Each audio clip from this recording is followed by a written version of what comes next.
The person I'm thinking about now is MrBeast, because I met him at a conference last year, and he was there, and so was the head of YouTube. And the head of YouTube got up there after MrBeast had been interviewed, and it was very interesting.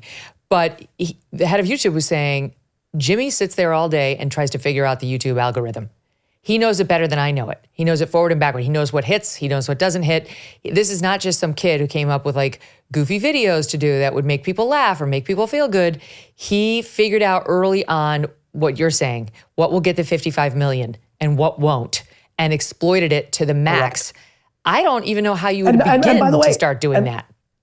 And by the way, like, because I think words matter, really not exploited it, really just strategized it, right? It's really kind of cool. Yeah. To your point, you made a great point there.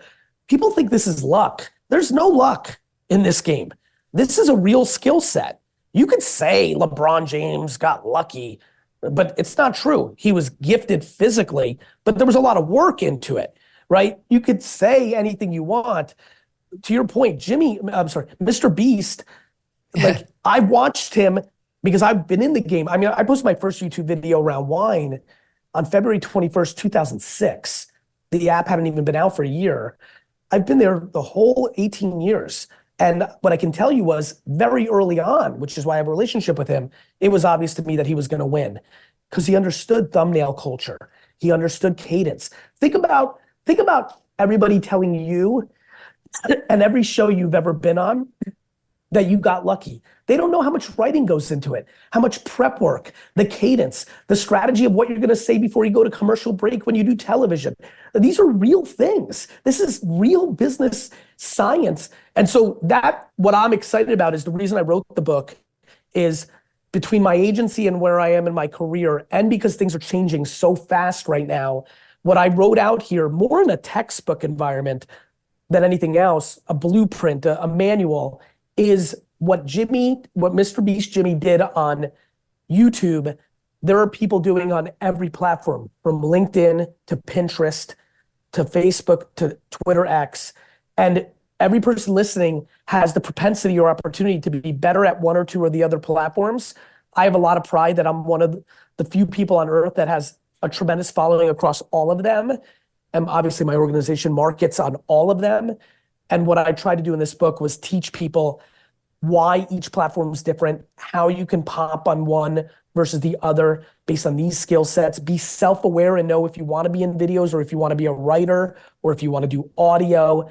There's a lot of ways to win this game. What I don't want, which is the biggest issue, is I don't want people crying that they can't. I want people to be accountable and understand they can. Yeah, because people are sitting out there right now, Gary, thinking, oh, I wasn't on whatever, Fox News. I didn't invest in Facebook. Yep. I've got 2 followers right now. This isn't gonna work for me. I'm a home designer or I'm whatever, a photographer. This is never gonna work for me. And by the way, I'm empathetic to that.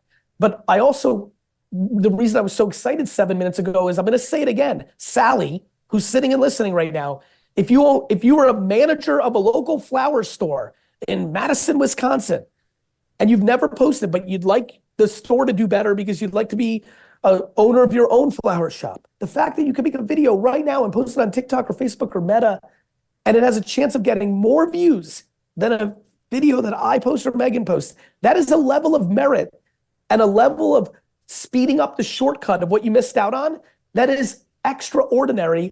And if you don't do anything about, if listening right now says, well, I'm still not going to, they need to understand that they're the problem.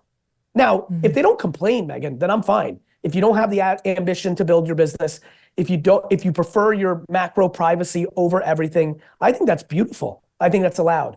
My rant right now is for the people that sit around and complain and say everyone else is lucky and don't do anything about it. That's to me is the issue at hand. If you're content and thrilled with life and have no interest in growing your business or your economic opportunities or your influence opportunities, it's not my cup of tea DNA wise, but boy, do I understand it. And I think that's beautiful. People should be able to see the world differently and live different lives.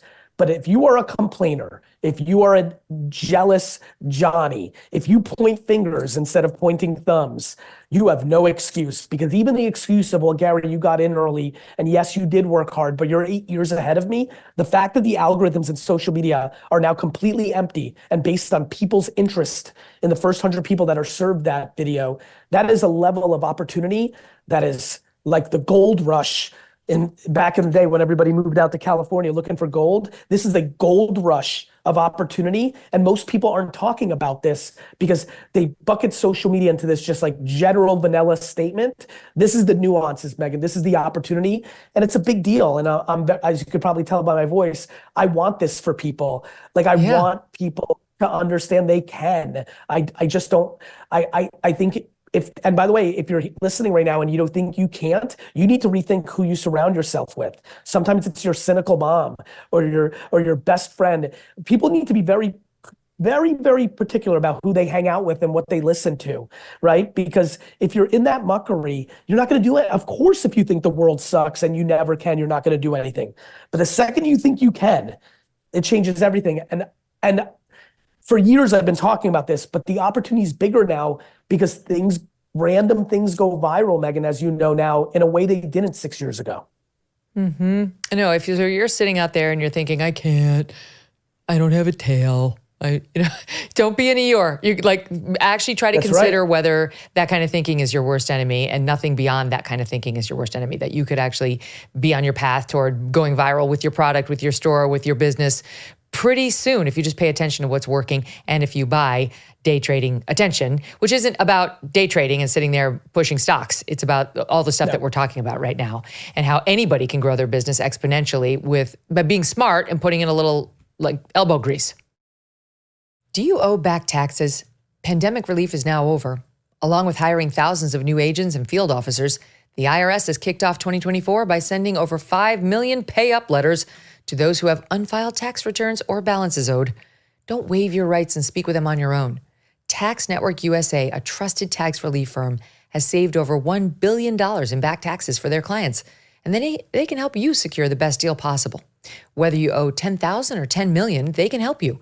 Whether it's business or personal taxes, even if you have the means to pay or if you're on a fixed income, they can help finally resolve your tax burdens once and for all. Call 1-800-245-6000 for a private, free consultation or visit tnusa.com/Megyn. Hey, thanks so much for watching. If you like what you just saw, hit the subscribe button for more clips and full episodes.